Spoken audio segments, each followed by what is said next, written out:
Okay, so hello everyone, and thank you, Steve, for this intro.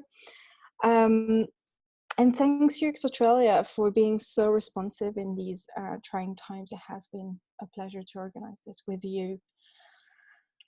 So, hello again. So yeah, as Steve said, my name is Zoe. I'm a senior UX designer at Foolproof and a lead instructor at GI. And today I want to talk about change. And it's quite topical. So before we start, I'd love for you to quickly answer in chat. How did your company cope with COVID-19? Did it not cope really well?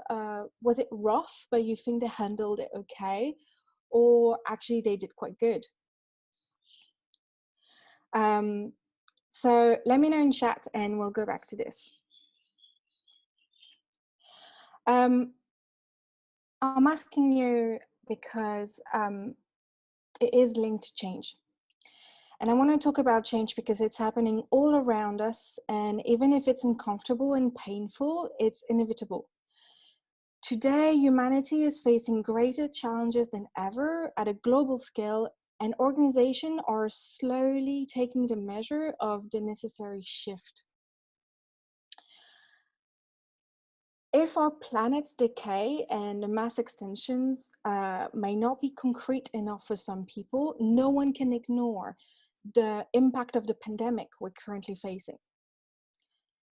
A lot of companies had to operate dramatic shift in their business in order to adapt.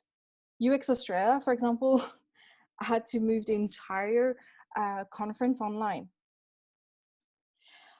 I want to show you that there's a way to build in this capacity to adapt in your organization from the beginning.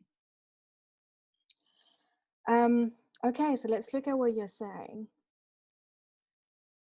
Well, that's good. A lot of you actually did quite good. And which is reassuring because we're all here to talk about leadership and how to be better leaders. So that means that you are an organization that encourage that and encourage the ability to react and the ability to adapt. So let's see how we can impact that change further. So the talk is called From Strategy to Purpose Together. And let me define what I mean by these terms. When I say strategy, I'm talking about these plans organizations do. You know, quarterly targets, 5-year plan, commissions and metrics based on a single point in time. We need to stop thinking like that and accept that this model doesn't fit the ever-changing world we live in. Purpose is about allowing your company to have a loose focus, a strong direction held loosely, the ability to sense and adapt instead to plan and fail to react.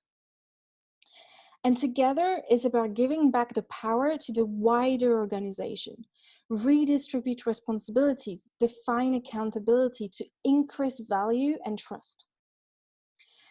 So today I will introduce 2 books that have profoundly impacted my way of thinking about leadership and the world we live in.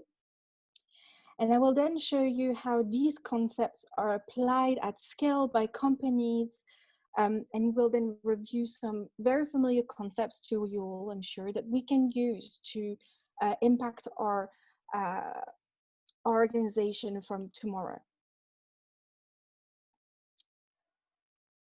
Okay, so the first book is called Reinventing Organizations, and it's by Frédéric Laloux. In his book, he explained that humanity is at a threshold. A new form of organization is emerging, and anthropological research suggests that this is a natural step in a process that began more than 100,000 years ago. And according to this view, there have been at least 5 distinct organizational paradigms in human history. The first one is called Red Organization. It's tribal, it maintains power through fear and chaos. Think of street gangs, mafia, mercenary armies. It's impulsive and plays on survival urgency. It's kind of predator prey management style. The problem is you can't really plan long term with this one because as soon as the leader shows any sign of weakness, he or she is replaced by a younger one. Um, the second one is called Amber Organization, and it's authoritarian. It revolves around security protocol, formal and hierarchy. It was actually a huge leap for humanity because from this we gained formal hierarchy, self-discipline, and replicable processes. But we lacked the ability to innovate. And if you think in today's term, this hierarchical process um, is visible in large bureaucratic enterprises, many government agencies, and most education and military organizations. But in member organizations, thinking and execution are strictly separated, and people at the bottom must be instructed through command, which doesn't really work in today's world. The next one is the Orange model, and it emerged with the Industrial Revolution and the French Enlightenment movement. It's still relevant today, very much so. It's task-orientated, profit and growth focus. So the goal of the organization is to get ahead and succeed in socially acceptable ways. The best, we need to be the best and best play the cards we are dealt. This is arguably the predominant perspective of most leaders in business and politics today, and widely applied in on multinationals. With this, we gained innovation, accountability, and meritocracy. But this is the model that created most of the global challenges we're facing today. It encouraged short-term thinking, corporate greed, overconsumption, and the reckless exploitation of the planet's resource and ecosystem. So today we also have green organizations, and it came with the age of information. From this are born agile, lean, and design thinking. This model is really investing on organizational culture, values, coaching, mentoring, and teamwork. It's based on a motivational management style. With this evolution, we gain value-driven culture, empowerment, and stakeholder model where everyone's voice should be heard and respected. Which sounds good, but actually in practice, things slow down. Unfortunately, empowerment and egalitarian management are hard to sustain, as I'm sure you know. Efforts to make everyone equal often lead to hidden power struggle, dominant actors who corrupt the system, and organizational gridlock. So the reality of today's successful organizations are that they're striking a balance between green and orange. The next paradigm, the one we're trying to head towards, it's the teal organization. It's self-organizing and adaptive. Think of a living organism. And these organizations listen and adapt to the world instead of trying to plan what they think is going to happen in the next 5 years, and then trying to make the real world events fit their plan. To give you a concrete example, how many of you started a project that was fundamentally the wrong thing to do at the time, but had to carry on because that was planned 9 months ago and the budget had been allocated? That's what we're trying to fight. We thrive towards self-management, wholeness, and evolutionary purpose. But let me explain what I mean by this. So self-management is a system based on peer relationship. We set up structures and practices where people have high autonomy in their domain, and they're accountable for coordinating with others. Control and self-correction is embedded in the system and no longer requires a leader at the top of everything at all time. Wholeness is about showing your full self, showing up as your full self at work. Teal organization invite people to be themselves because they recognize that this actually brings an added value to the company.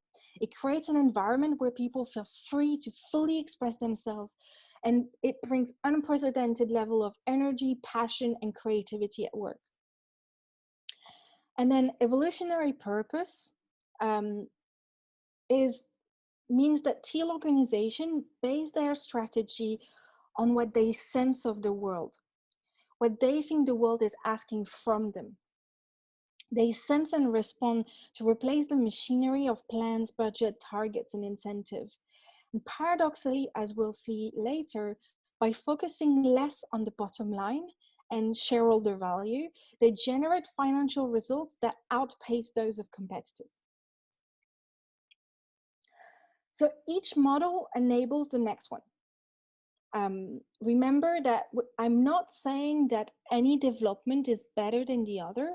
The question is more whether that level of development is a good fit for the task at hand. Which model do we need for the task at hand? And the challenges we're facing today are more and more complex and ever changing. So we need an organization type that can adapt to today's issue.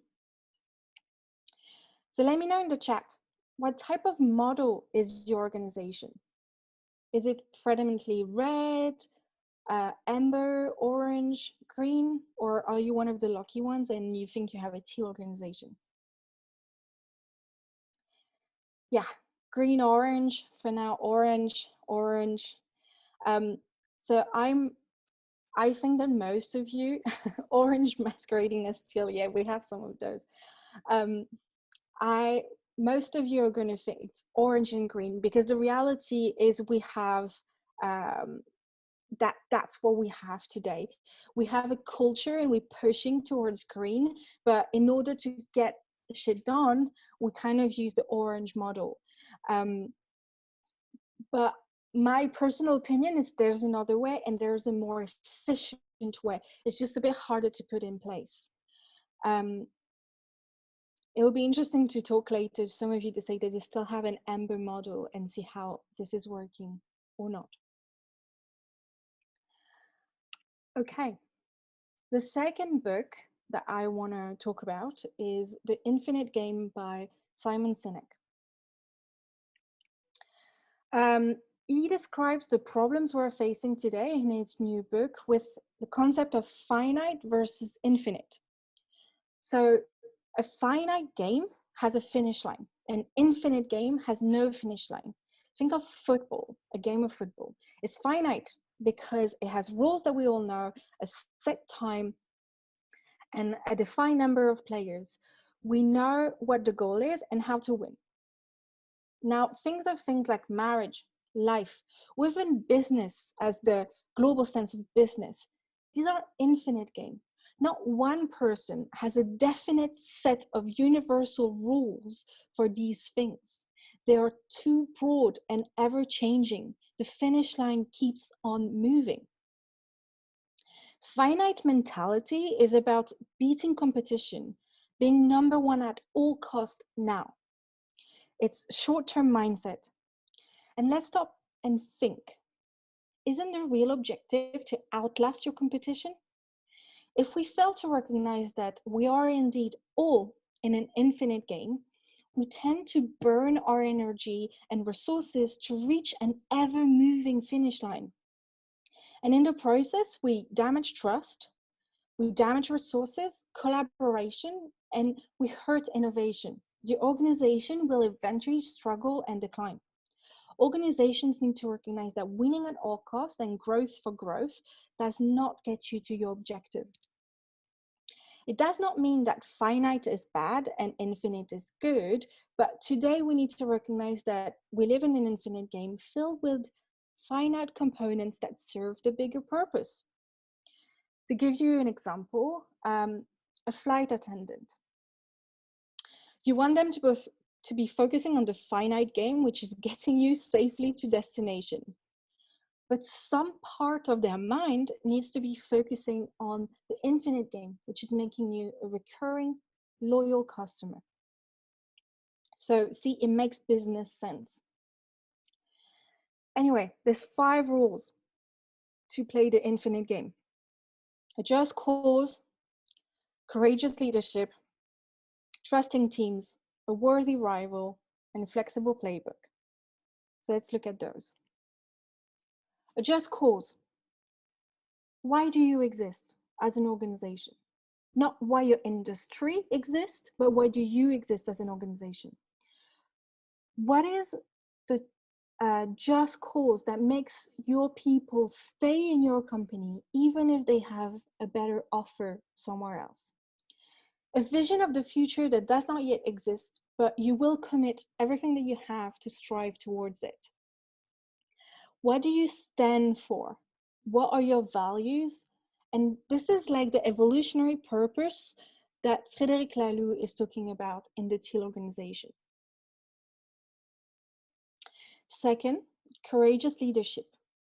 We need leaders that are willing to sacrifice the short term in order to advance further in the long term. Courage is saying no to the money because it's coming from a dirty source. Leadership that desperately believe in the cause. Another thing that Simon Sinek talks about is someone needs to be responsible for that cause, or not responsible for the whole outcome, but for steering the ship. And he talks about the concept of a CVO. If you think about it, what are the responsibilities of a CEO? We know that CFO is finance, CTO is technology. What does executive mean? What about Chief Vision Officer, the guardian of this vision, the person responsible to steer the ship, to advance the purpose? But another concept that we need to remember is to not confuse rank and leadership. Rank gives you authority, but it does not mean leadership.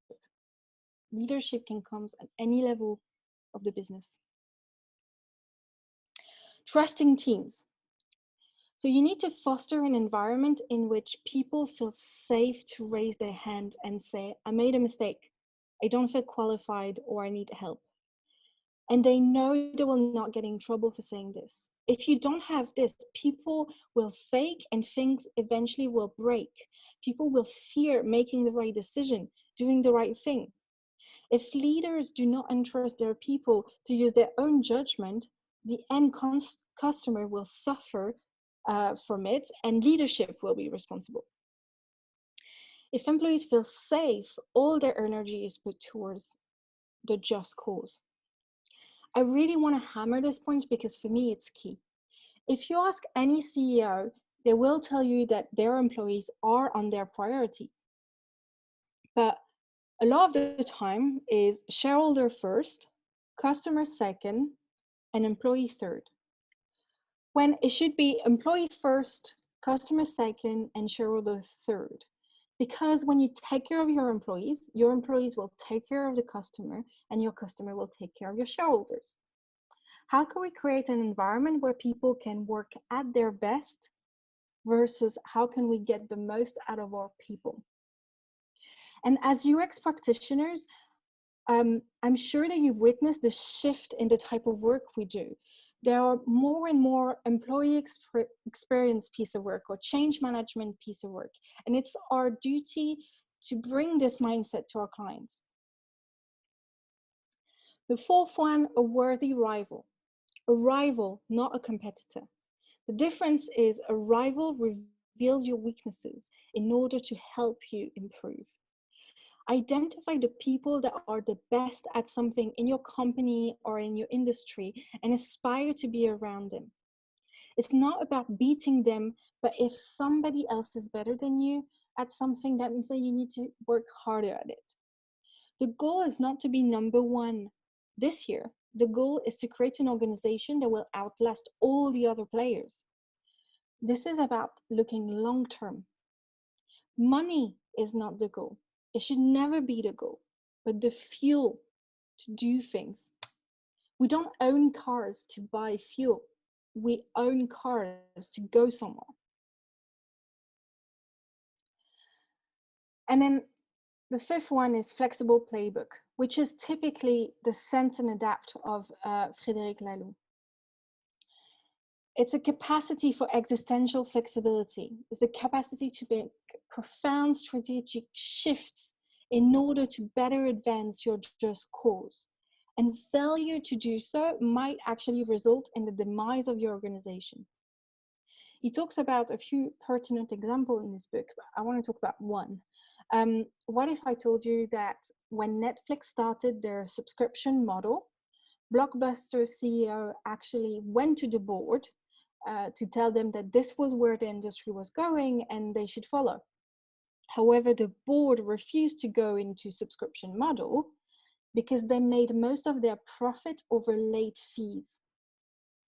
So for anyone that doesn't know Blockbuster, they were the leaders, especially in North America, for video rentals. They were so attached to existing business model and status quo that they did not see clearly what was happening around them. And well, they ceased to exist in 2010. Outlast your competition by fostering a flexible playbook. So think about this. The car industry did not invent the Tesla. The publishing industry did not invent Amazon. And the movie industry did not invent Netflix. They're so preoccupied with protecting what they have and the current business model that they fail to see the necessity to adapt. It is difficult to play the infinite game. Our economy is not geared towards it, and when you get it right, you have the ability to disrupt because of innovation, because of trust and collaboration. And suddenly your ability to adapt to change is suddenly unlocked. Infinite leadership can adapt because they have an evolutionary purpose. So let me know. What game is your organization playing? Let me know in chat. Do you think they're more finite mentality or infinite? Or are they trying to be infinite, which is also good? Finite. Okay, so we have one infinite. That's good. And trying to be infinite, that's also good. So something we need to understand is the journey counts. It's okay if you're at least trying. And I'll talk more about this in a minute. But can you see the similarities between the two books? And actually in our industry, in the tech industry or design industry, however you want to refer to it, we talk a lot about this, and it has materialized in a key concept: digital transformation. And before you roll your eyes, bear with me. I like this definition because of the second part of the definition. I don't really care about the first one that is telling me that technology will profoundly change how we operate. The second part is the important one. So digital transformation, it's also a cultural change that requires organizations to continually challenge the status quo, experiment, and get comfortable with failure. And that sums up this talk, basically. So at Foolproof, we call digital transformation often human transformation, because the upcoming most exciting breakthrough will not come from technology, but from us claiming back the concept of humanity thanks to technology. To create profound change, we need to re-engineer our companies. Whichever type of company you are now, you need to plot your journey to create the type of company you think you should be in the world of today. If you had the opportunity to start fresh, what would you do? How can you involve also the entire company in this transformation? In order to realize a real transformation, it shouldn't be just a strategy. It should become a real purpose. And as a leader, you also need to let go and recognize that you cannot do it alone. Listen and create opportunities inside the organization for intrinsically motivated people to push the company purpose forward. We need to craft ways in organizations to facilitate self-management and job crafting by allowing people to craft their own job and adapt their own job and evolve, allow them to rise to let them contribute to the organization mission as much as their full self. We have so many success stories at Foolproof of people converting to one job to another, switching department through internal training and shadowing programs because they felt they could contribute better if they changed their job, if they crafted job a bit differently. And today, this is more pertinent than ever. So many jobs had to be rethought because of this pandemic. An obvious example is waiters and waitresses. They're now in charge of packing takeaway for deliveries. Their job has changed, their responsibilities have changed. So many jobs will continue to change because of technology. And how can we help people to transfer their skills and continue to contribute? And in order to create the environment in which everyone contributes to the organization purpose, you need trust in the business in order to allow for self-management. The whole company needs to be aware of the constraints we are playing with. And most important, everyone needs to be aware of the evolutionary purpose of the organization. In other words, the vision. And I want to show you some awesome companies that had a stab at this. The first one is Bertsorg.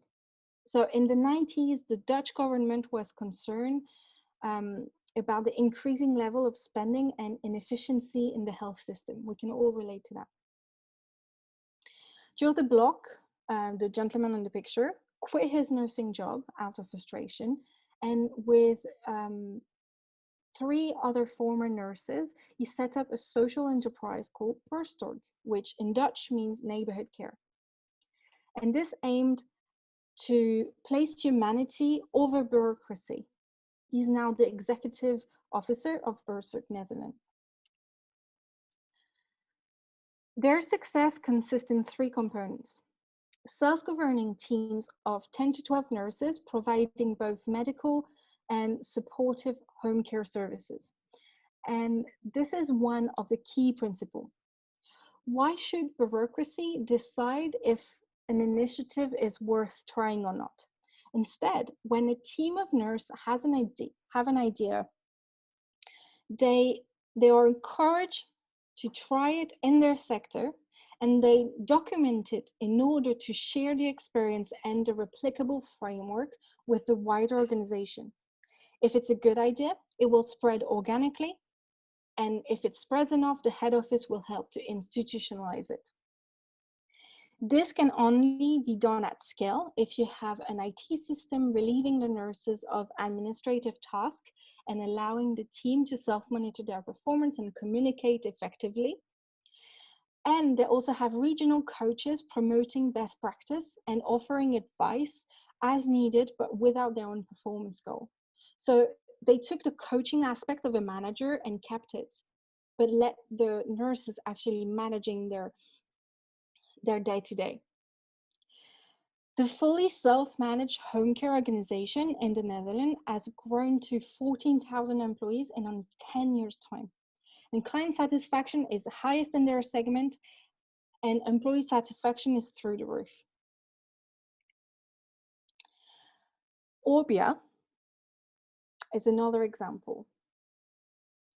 They're a chemical company that went through what their CEO calls a human-centered business transformation, where they shift their purposive vision to reflect the biggest global challenge we're facing today. And they have done something I really find smart with their logo, which they call an impact mark. This logo is acting as a living organism, shifting as their company is shifting. Each year, they add a line to illustrate their progress and their purpose. This is assuring that not only the entire company, but also anyone coming in contact with them has these challenges at the forefront of their mind. It means that people are ready to create or seize the opportunity to innovate when it presents itself.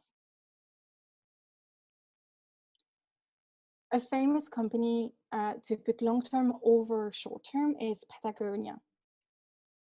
The mission statement is build the best product, cause no unnecessary harm, use business to inspire, and implement solution to the environmental crisis. They're an example of radical sustainability choice.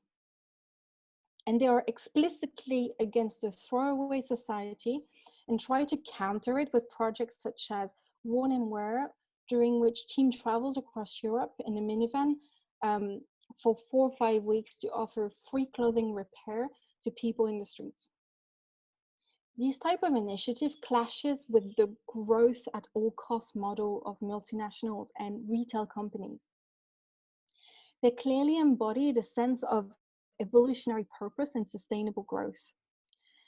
They take in their equation the number one resource we tend to all forget, our planet. And they are doing everything they can to outlast the competition and create value and trust, even if it means reducing short-term gains. Additionally, they promote wholeness by allowing employees to come as their whole self and even with their families to work. For example, at Patagonia's headquarters in California, the company has a child development center for their preschoolers. Children's laughter, chatter, kids visiting their parents at the desk, or even sometimes even mothers nursing her child in a meeting is things that you can see often in the headquarters.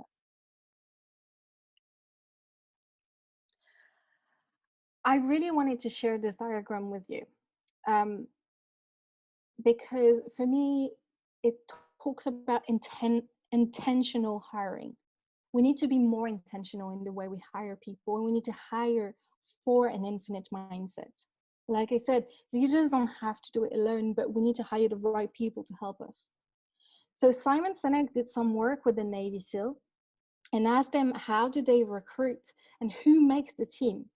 And here's what he discovered. They drew this graphic for him. So you have performance on the y-axis and trust on the x-axis. And they were saying that if you look at the top left is a high performer, low trust person. And top right is a high performer, high trust. They said that they would always prefer even a medium performer, high trust, or potentially a low performer, high trust, to the high performer, low trust. Because the top left corner, we all know that person. In any organization, that person is referred as the asshole. So excuse my French, of the company, is the person that we all know is toxic, but we have no faith in that person being let go because they bring money to the organization. What we're saying is actually their toxicity is more detrimental than the revenue they bring. But the problem we have is all the metrics we use today are geared to measure that top left corner. A parallel can be made with Adam's grand theory of the humble narcissist leader. He defined those as leaders that have the conviction to be special and they believe in their ability to contribute, but they have humility. And they often end up being the glue of the team as they help everyone else to be better. And the fundamental problem we have today is we have no way to measure their growth, their contribution. We have a lot of metrics for revenue, but we don't have a lot of metrics for trust. So you might have realized that none of these companies do it all. None of them are full teal organizations or play fully by the 5 rules of the infinite game, but they are trying and experimenting. And the ability to try is the first deciding step towards change. This leads me nicely to my personal opinion, which is we can only achieve all of these goals and innovation through fostering a culture of experimentation. We need to encourage ownership and creativity to enable a shared vision, give autonomy in order to allow for this intrinsic motivation to happen, risk-taking to happen. This will help with connection and collaboration. And all of this in the context of empathy, expansive thinking, and experimentation. So listen to the signs. All the research is occurring itself. It's all happening. We need to do it. And you already know the formula. You already know elements that you can apply tomorrow in order to change that culture. Design thinking, growth mindset, and self-awareness are things that we use in our everyday practice and things that we can use to help our organizations to go to that path of change.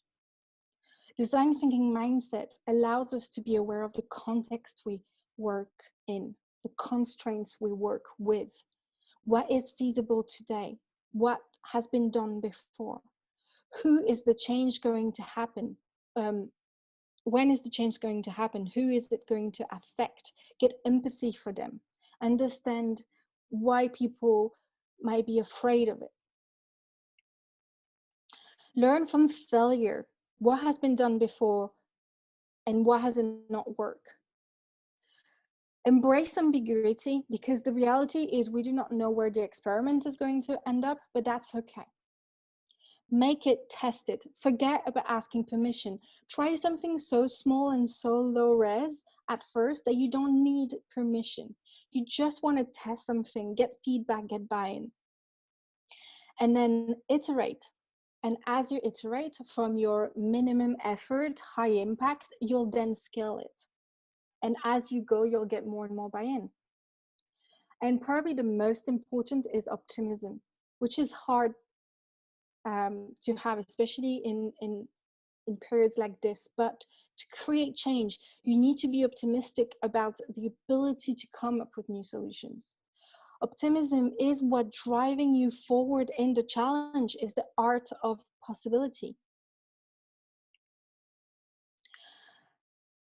Growth mindset is extremely important. We need to combat the fixed mindset mentality that is telling us that we need to play with the cards we're dealt. The reality is we are not just playing with the resources we have today, but the ones we will have tomorrow.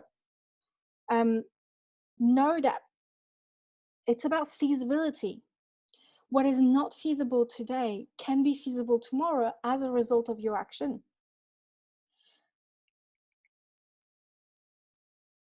And know your worth. Know where you need help, know where you have been, know where you're heading. In order to create change as a group, we need to create change as an individual. We need self-awareness. When I teach my course at GI, I ask students to fill a self-awareness survey when I ask them questions like, how do you want to feel in 6 months, 1 year, 10 years? And then most of them have spent a lot of money and are very stressed by a transitional course. So they tell me, well, in 6 months, I want to feel stable. So then we work retroactively. Okay, what can we do in order for you to feel stable in 6 months? By answering these questions, you're actually creating your transformation narrative, a plan of action. You are defining your purpose. A purpose is like an how might we.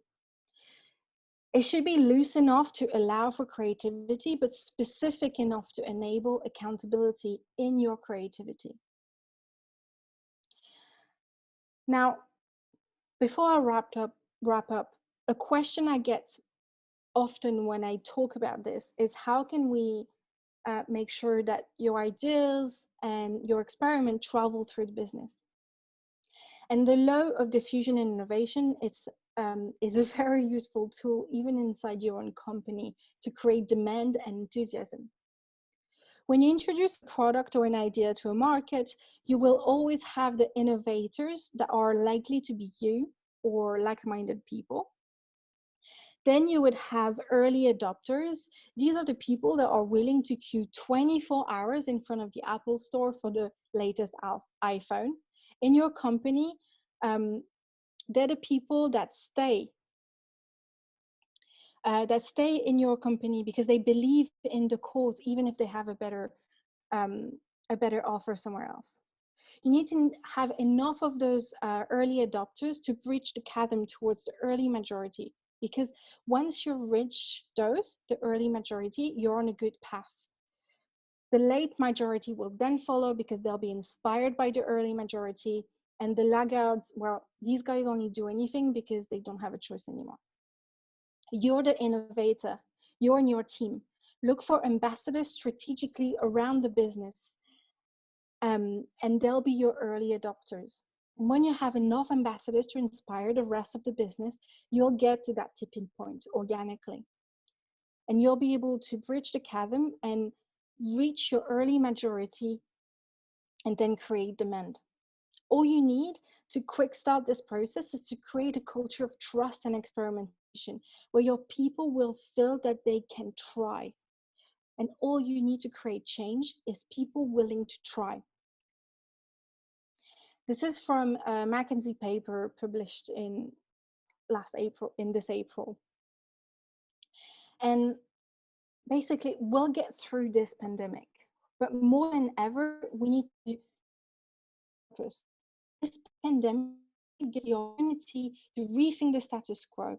So let's embrace it. When we get to that step 4 of reimagination, let's do it right. I was only able to give you an introduction into these concepts, and there are so many more case studies to get inspired from. If you're interested, here are some resources where I recommend to start, bridge them, and start these concepts and share these concepts with your organization. I'm not I'm not a founder, I'm not a director, but that's the point. You do not need to be at that level, or you do not need to wait for that level's permission or the level above you permission to create change. Change, it's like an election or this pandemic. It will happen with or without you, so you might as well have an impact on the outside by showing up. So go on and do it. Thank you for listening, and good luck in your change transformation. Thank you so much, Zoe. That was wonderful. Thank you. We have a couple of questions, if I can just throw one or two at you. Sure. Kellyanne asks that many of us would agree that teal organization is the way to go, and it's both important and challenging. They wonder, what are the key barriers we need to address, and how do we address them in toppling old power? So for me, the key barriers is mindset, because what we are facing today is people thinking that we can't do it. So if we carry on with this idea, no, it's too hard, we can't do it, we'll end up like Blockbuster. We need to make sure that we understand that it's not a matter, I think this pandemic is showing us, like, it's not a matter of can we or can we not, we need to. So once we have changed that mindset, it's about creating, and it doesn't happen overnight, and it's hard, but it's doing a bit of an audit of the culture and see how can we enhance trust, and where do we have a lack of trust, because trust is what gives people, when you feel trusted, you are more enthusiastic about everything about your work. And we even see this in children. When you trust your children, when you help your children to understand that they're being empowered by trust, and you trust them, they will make better decisions. And there's loads of research on this, and I think that's the number one thing, is hire for trust and try to foster trust within the business and at every level. So Carol actually asks a question: How do you hire for trust? So this is really hard because, as we all know, it's difficult to know exactly if you can trust someone in a couple of hours of interviewing. Um, I think we tend, somewhere along the line, we stop hiring with our guts, um, and we need to bring that back. Um, Trust is about it's a human connection, and we need to feel that human connection. We need to allow the fact that we will fail, but we also need to have this mindset of trust ourselves. So trust is not about finding like-minded people, is having that growth mindset which will allow us to trust even people that think differently than us. And we can enable everyone to feel like this by having processes within the company that allow for true discussion. That's wonderful. Thank you.